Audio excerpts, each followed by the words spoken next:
boa tarde, boa noite. Eu não sei que horas você está vendo esse vídeo, mas te agradeço desde já, de antemão, por você estar aqui comigo. E também te parabenizo, viu? Porque se você está vendo esse vídeo, é porque você é uma pessoa que se preocupa com a sua vida, sua saúde emocional e com a saúde emocional dos seus. Então, muito obrigada por estar aqui e por me seguir, seja no Instagram, no Facebook, no YouTube.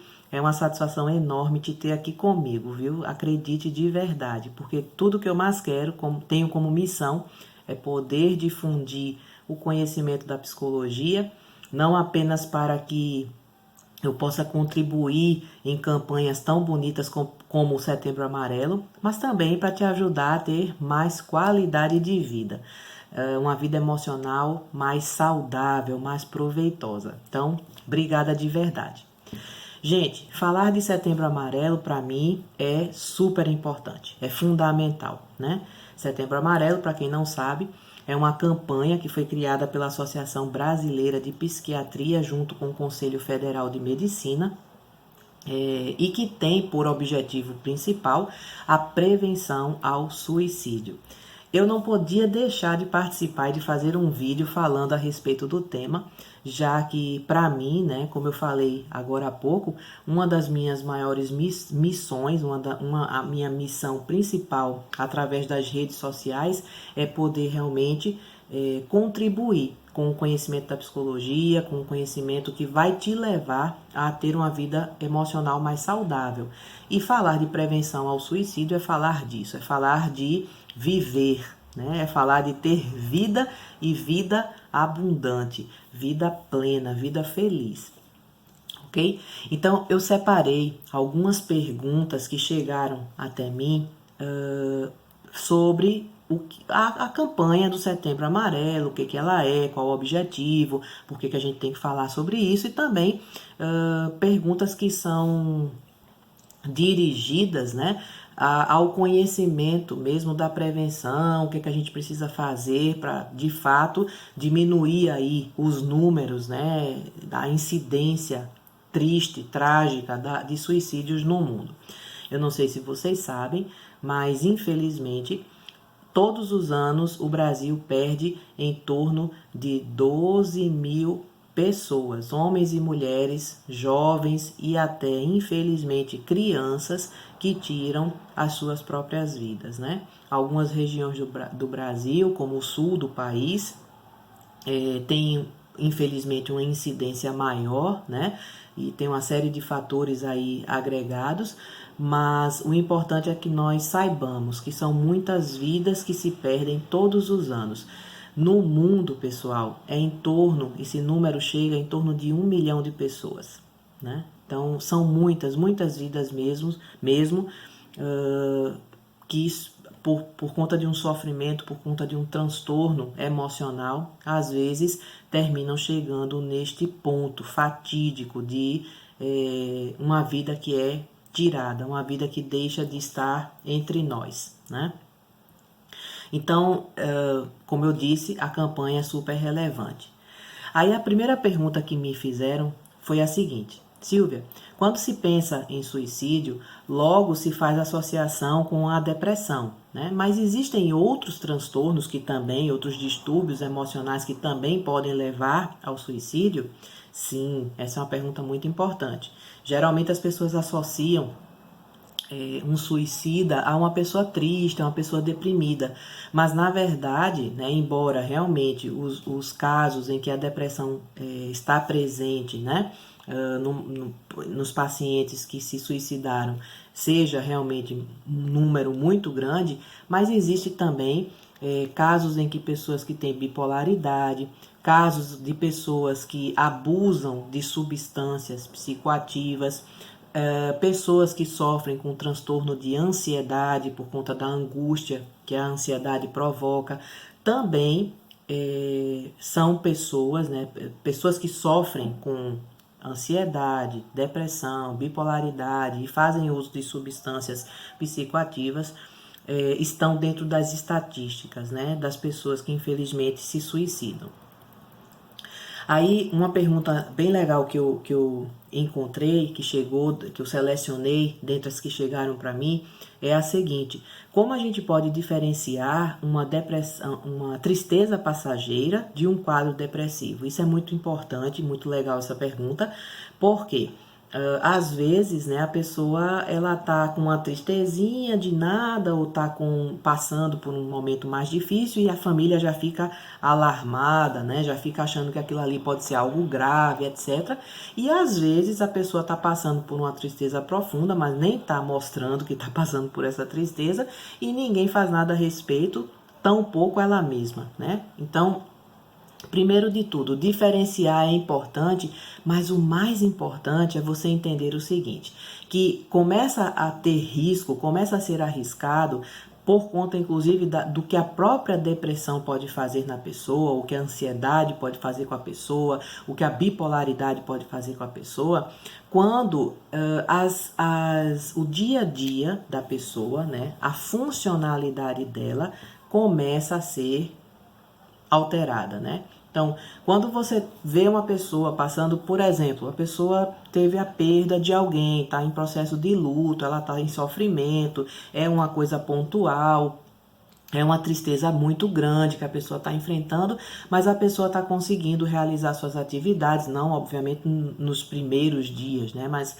enfim, com o passar do tempo, e esse é um ponto também muito relevante, né? O tempo em que a pessoa está com esse sofrimento diz muito para nós profissionais da saúde, né? Então, um sofrimento duradouro, né? Um sofrimento que é permanente, por assim dizer, precisa ser considerado.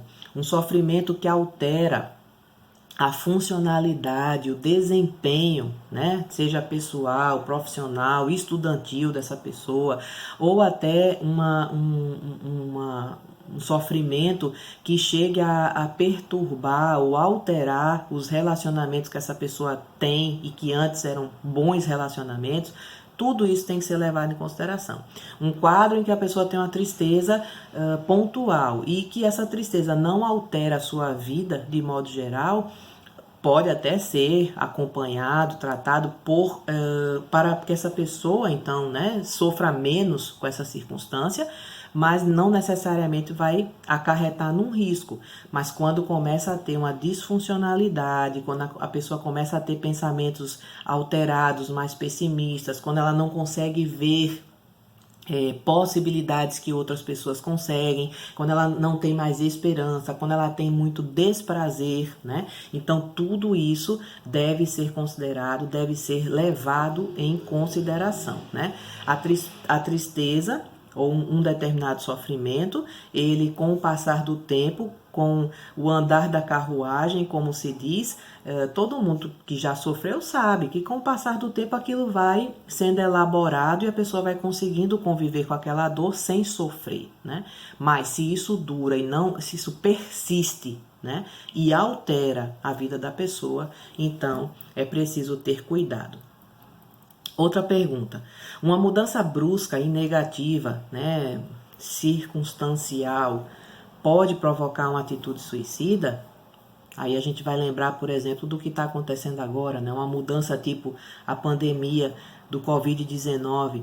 Sim, uma mudança assim pode desencadear uma atitude suicida, mas não é, obviamente, de todo, né? Essa pessoa, ela precisa estar desestruturada, né? Emocionalmente, ela também é muito importante pessoas que têm um perfil mais impulsivo, ainda mais se for associado com outros sintomas da depressão, da ansiedade, etc. Se houver também um quadro de fragilidade, né, tudo isso, sim, deve ser considerado, porque mudanças bruscas, mudanças abruptas, elas podem desencadear, né, uma fragilidade que às vezes está ali guardada. Então, se a pessoa começa a demonstrar esse sofrimento de forma intensa, é muito importante que a família, os amigos e a própria pessoa também busque ajuda. Estereótipos atribuídos às pessoas que sofrem com a doença são reais, ou seja, por exemplo, todo suicida vai ser uma pessoa aparentemente triste, pessimista, sozinha, isolada. Olha, eu vou dizer assim, ó, que sim, mas nem sempre, né? Tem pessoas que mascaram muito o adoecimento emocional. Isso é muito sério, gente. As pessoas mascaram, sabe por quê? Porque existe um tabu horrível na sociedade. Porque é feio você ser depressivo. Porque é coisa de gente fraca ser depressivo. Então, muitas pessoas, para não transparecerem essa suposta fraqueza, essa fragilidade, às vezes as pessoas negam, as pessoas mascaram, né?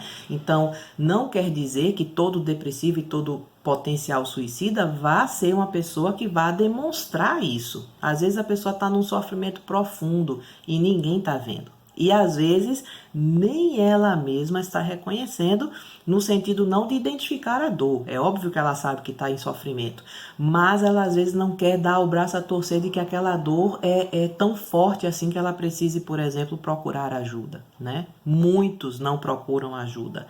Homens, inclusive, estão numa vulnerabilidade maior. As mulheres buscam mais a ajuda de profissionais no que diz respeito à saúde física e emocional do que os homens.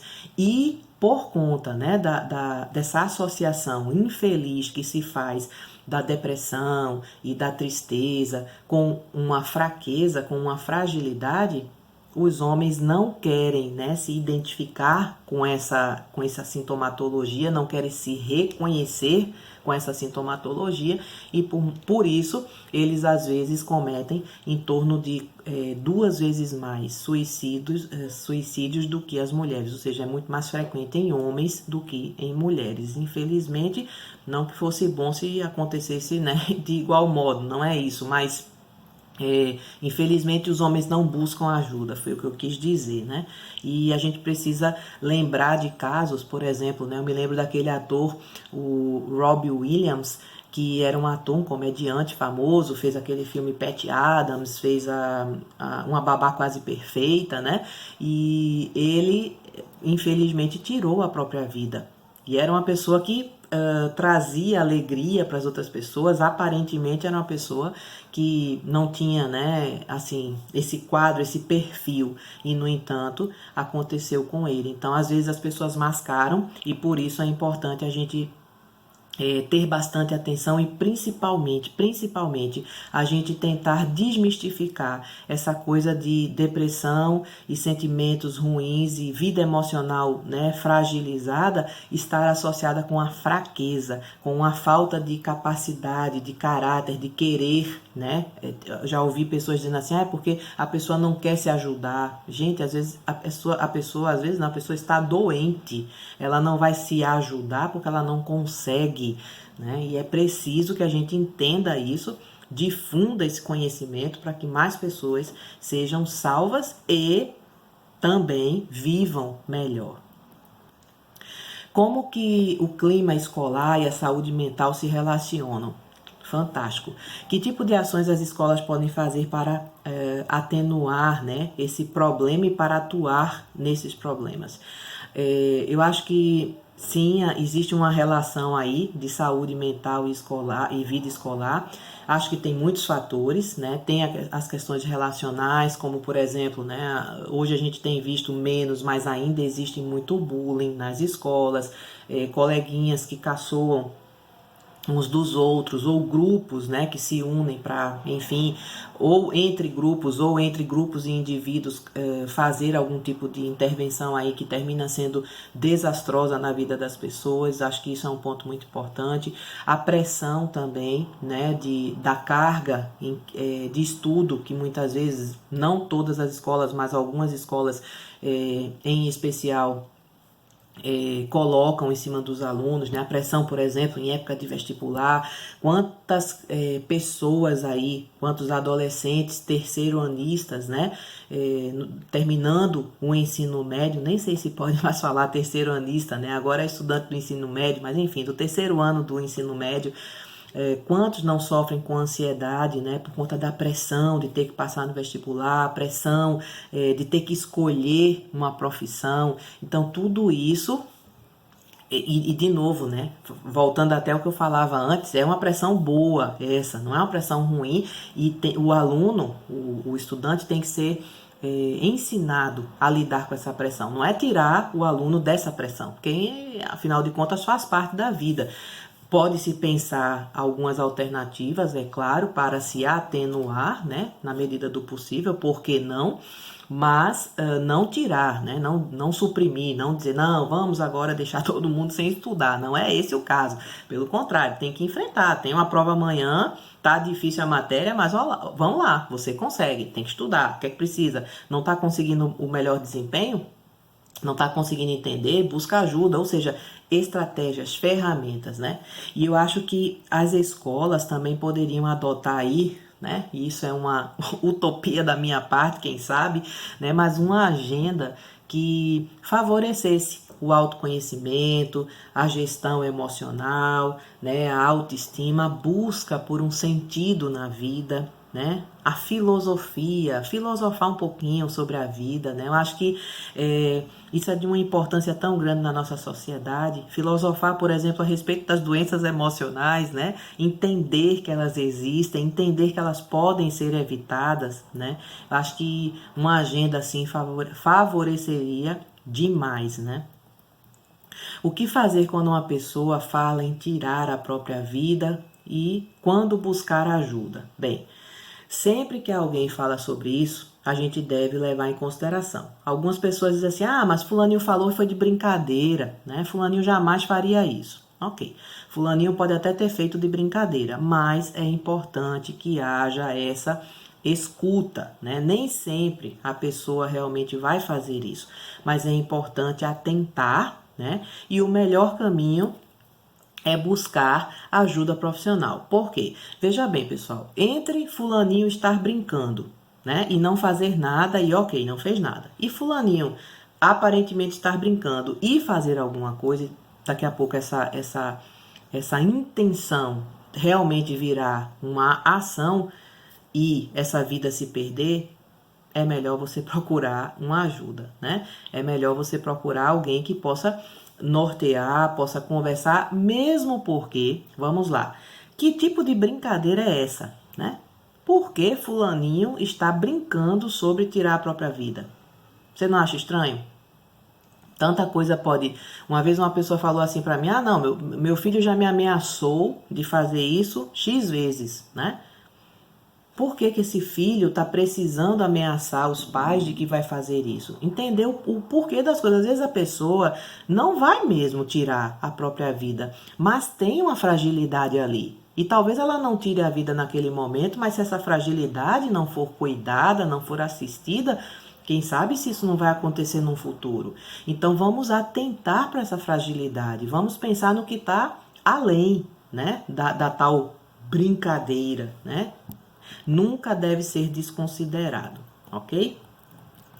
Quais são os sinais de alerta para identificarmos se alguém está de fato pensando em cometer suicídio?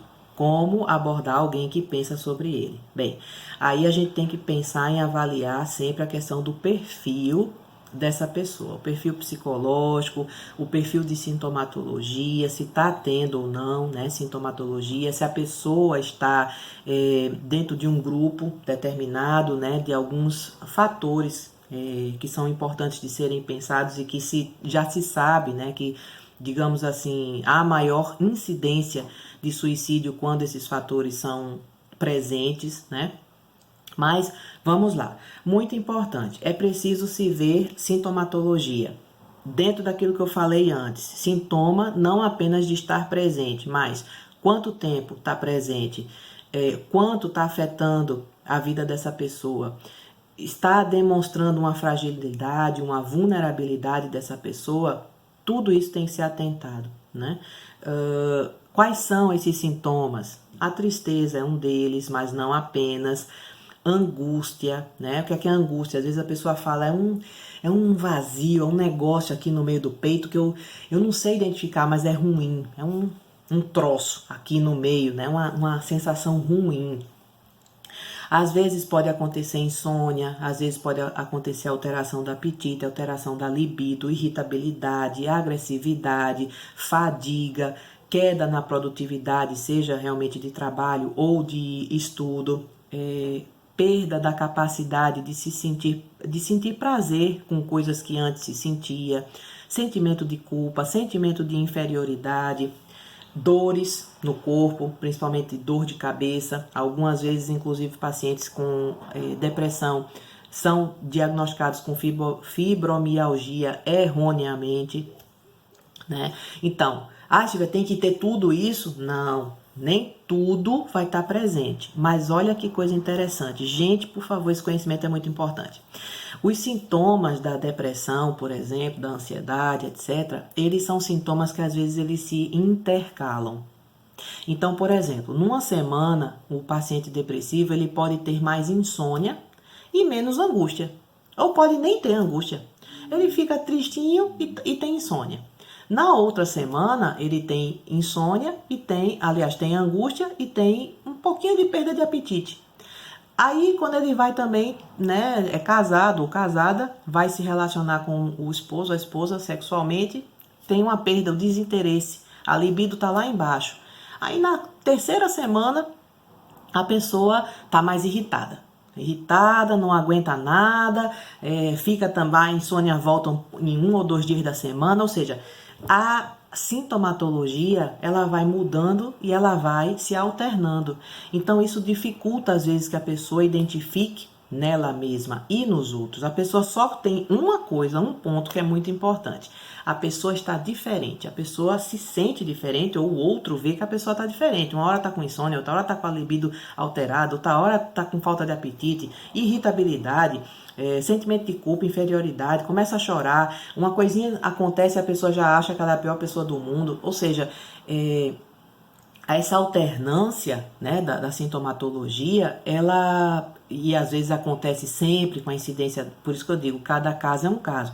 Às vezes a pessoa está sempre triste e tem mais alguma coisa, está sempre angustiada e tem mais uma outra sintomatologia, mas as outras elas vão flutuando e aí isso às vezes dificulta que a pessoa entenda que ela precisa do acompanhamento, que ela precisa ir buscar ajuda. Então isso é algo muito importante. Se você vir, por isso que é importante saber quais são os sintomas, para você ir pensando a respeito, né? Será que eu me enquadro nisso? Ou será que o marido, o filho, a mãe, o pai, o amigo se enquadra nisso, né? Para que você identifique e ajude a si mesma ou a outra pessoa de sua convivência. E aí eu falei de alguns fatores que estão relacionados, né, ao risco de suicídio, né? Pessoas que foram abusadas sexualmente na infância, elas geralmente, né, ou seja, dentro daqueles 90% lá que eu falei para vocês, um dos fatores que está presente é a questão do abuso sexual na infância, porque isso é um trauma, é uma marca que se leva vida fora.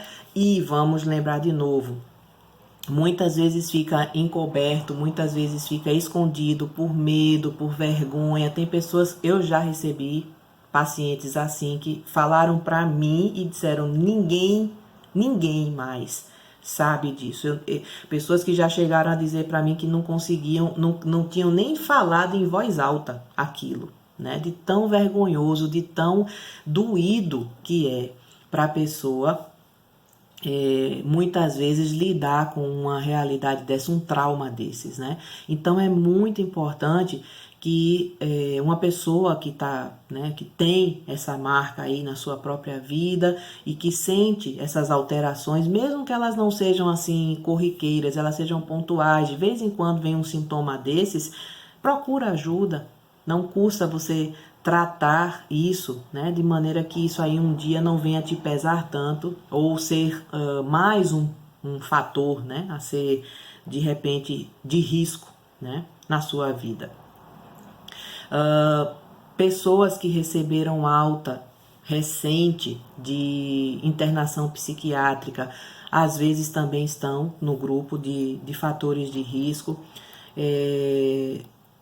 isolamento social, né, como por exemplo está acontecendo agora, pessoas que precisam por motivos, né, pessoas que passam às vezes em trabalhos que ficam muito isolados, como plataformas de petróleo, outros lugares assim que a convivência é pequena, com poucas pessoas, ou seja, um grupo limitado de pessoas e distante também da família, né? Pessoas que ficam em lugares muito remotos, né? Pessoas que ficam em lugares muito isolados por questões de trabalho, enfim.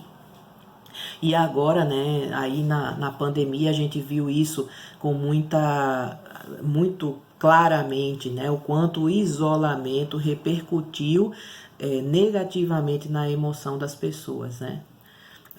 Pessoas que já tiveram casos de suicídio na família, também deve, por conta da tendência talvez genética que possa haver, né?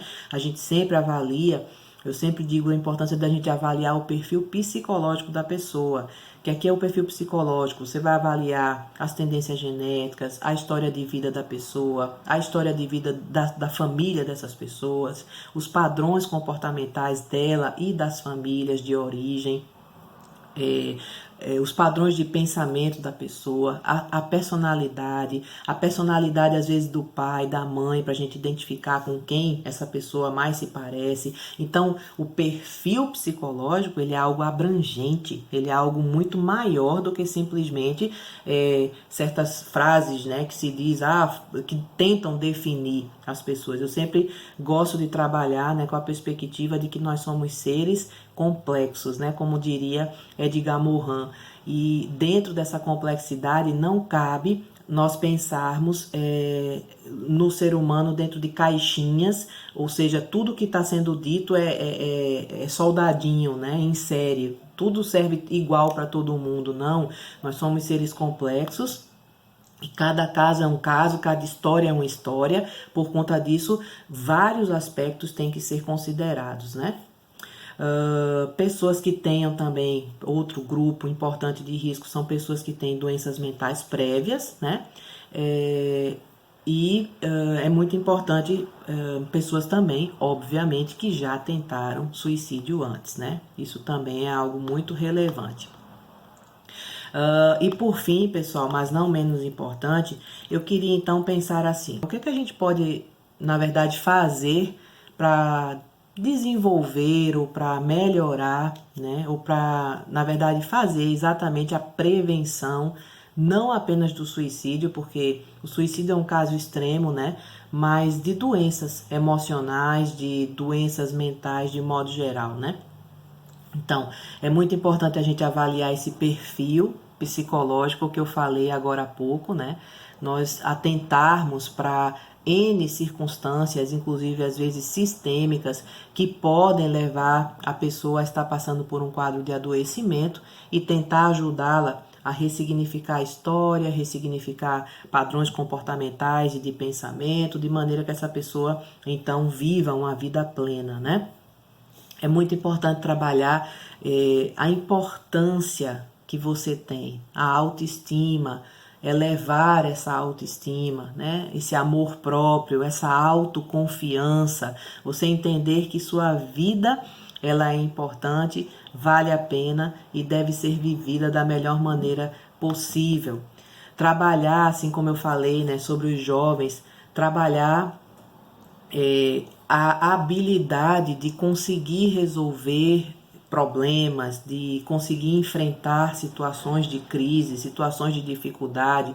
Existem formas, né? Focar naquilo que pode ser feito e não no problema em si. Focar aquilo que você tem a habilidade de fazer, aquilo que você inclusive também precisa aperfeiçoar em você para poder resolver, para poder fazer. Mudar, né, o mindset, mudar os padrões de pensamento. Isso é muito importante. Por vezes a gente até repete padrões de pensamentos que nem são nossos, são de nossos pais, de nossos familiares, dos nossos maridos, nossos filhos, enfim, de nossos amigos, de outras pessoas. E a gente repete aquilo, mas a vida dessa pessoa é a vida dessa pessoa e a minha vida é a minha vida. Então, o que faz sentido para ela pode não fazer para mim. Então, mudar esse mindset é algo muito importante.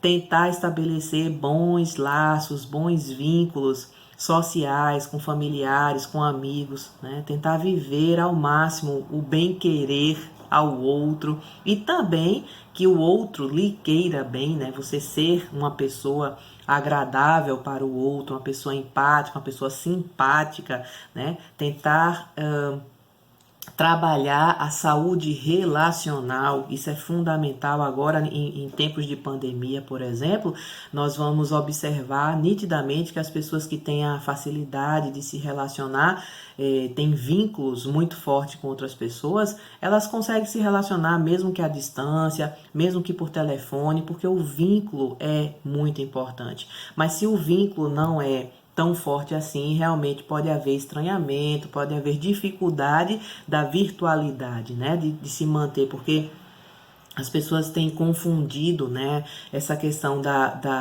de estar vivendo uma relação virtual com a inexistência da relação. Isso não é verdade, né? Antes nós já fazíamos contatos telefônicos, mas contávamos também com o contato presencial. Eu me lembro sempre, né, da importância de nós colocarmos as coisas em perspectivas, né? Veja, quando há muitos anos atrás não existia internet, não existia sequer o telefone, né? A gente sabe daqueles casos de enamorados que saíam às vezes de um continente para outro, né, para tentar a vida e saíam com a promessa de um relacionamento, deixavam uma noiva no continente e iam buscar os recursos e fazer a vida no outro para depois ir buscar essa noiva. E eles às vezes escreviam cartas durante os 3 meses que eles passavam em navios, e quando essa carta chegava para a noiva era às vezes 6 meses depois, porque ainda tinha que voltar mais 3 de navio a carta para poder chegar na noiva, e a noiva depois mandar de volta. Gente, vocês estão entendendo? E olha que interessante, o mais interessante, o mais bonito disso tudo é que o vínculo se mantinha. Olha só, né? Então, como é que a gente pode falar de falta de vínculo hoje, com todos os meios que nós temos da gente, inclusive, poder se ver instantaneamente, simultaneamente? Então, isso não justifica, né? A gente precisa pensar que estar nesse ambiente virtual não é condição sine qua non para não se ter vínculo. Pelo contrário, você pode não ter o vínculo físico, mas o vínculo afetivo, sim, você pode ter. Essas pessoas do passado têm muito a nos ensinar nesse sentido. Outro aspecto importantíssimo, pessoal, alimentar a vida espiritual, né? Realizar atividades da sua religião. É muito importante. A vida espiritual, né? Eu sempre falo que nós temos que atentar para a nossa saúde na integralidade. A saúde física, a saúde emocional, a saúde espiritual e a saúde relacional. A saúde espiritual, você buscar, né? Buscar a Deus, entender, ter esperança, né? De que existe alguém que zela por você, que cuida de você, que te ama, né? E que te quer bem e com quem, inclusive, você pode contar. Trabalhar e desenvolver, isso eu falei antes com relação aos jovens, mas serve para todos nós, o sentido da nossa existência, né? Afinal de contas, nós estamos aqui por um período de vida, né? Que pode chegar aí, quem sabe, aos 100 anos, 100 e poucos anos, e depois a gente se vai, né? Quem tem essa vida espiritual acredita no porvir, eu acredito, né? Tem gente que tem essa esperança no porvir e isso é muito importante.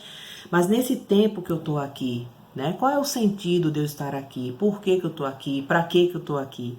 Né? Qual é o valor da minha vida? Qual é o sentido da minha vida? Né? Se pensar, se ponderar, inclusive em perspectiva de tempo também. Às vezes a gente se apega a coisas tão mínimas, tão pequenas e tão, se você for olhar em perspectiva, né, tão pequenas que afetam a sua emoção, afetam a sua qualidade de vida no aqui e no agora, mas que se você tivesse lá com 80 anos e você pudesse olhar para trás e pensar, você provavelmente ia dizer, meu Deus, por que eu fui fazer isso? Sim ou não, pessoal? Pensa aí no sentido, né, da sua vida. E outra coisa, por último, mas não menos importante, a relevância de se buscar desenvolver a autorresponsabilidade e também a responsabilidade com os que estão ao redor, né? Principalmente com a família, no caso, e com amigos, enfim, num sentido ético, num sentido do fazer, né? O que é que tem que ser feito e se fazer o que tem que ser feito, né? No sentido de se buscar alternativas, de se buscar solução, no sentido da ajuda mútua, no sentido do apoio, do suporte, né? Então, a autorresponsabilidade e a responsabilidade com os outros. Pessoal, eu espero que tudo isso tenha feito muito sentido para vocês, que vocês possam entender, né, que toda essa tentativa de responder a essas perguntas, assim como essa observação, né, essa análise final que eu faço da importância de se desenvolver alguns aspectos da vida para que nós vivamos uma vida emocionalmente mais saudável e mais feliz. Eu espero que tudo isso tenha feito muito sentido para você, que você compreenda, tenha compreendido o quanto tudo isso importa na prevenção do suicídio, porque afinal de contas a prevenção ao suicídio se dá quando a gente fala de saúde emocional, quando a gente identifica, né, a saúde ou a falta dela para poder então trazer ela de volta. Espero que você possa, inclusive, não apenas escutar este vídeo, mas que você possa difundir esse conhecimento. Se você quiser compartilhar o vídeo, compartilha. Se não for o caso de compartilhar, você poder anotar, né, em algum lugar e fazer com que pessoas suas, da sua convivência saibam disso, né? Saibam que a saúde emocional existe, ela não é algo, não é frescura, e nós precisamos atentar para ela, precisamos alimentá-la. Assim como a gente alimenta o nosso corpo, a gente precisa alimentar a nossa psique também, com coisas positivas, para que então a gente possa fazer uma boa prevenção aí ao suicídio e, com a graça de Deus, que esses números, né, caiam, que não venham crescer, pelo contrário, possam ano a ano diminuir. Contem comigo, se quiserem entrar em contato, né, o meu site www.silviaqueiroz.com.br. Lá você encontra todas as minhas mídias sociais. Entre em contato, mande mensagem, mande perguntas. Eu respondo a todo mundo que me manda questionamentos, enfim. Às vezes pode demorar um pouquinho, pessoal, mas eu sempre respondo. Então vocês têm vocês podem me acessar, vocês podem me procurar através dessas mídias, tá bem? Contem mesmo de verdade comigo. Fiquem com Deus, até a próxima e não esqueçam, difundam esse conhecimento, espalhe essa notícia, tá bom? Beijão!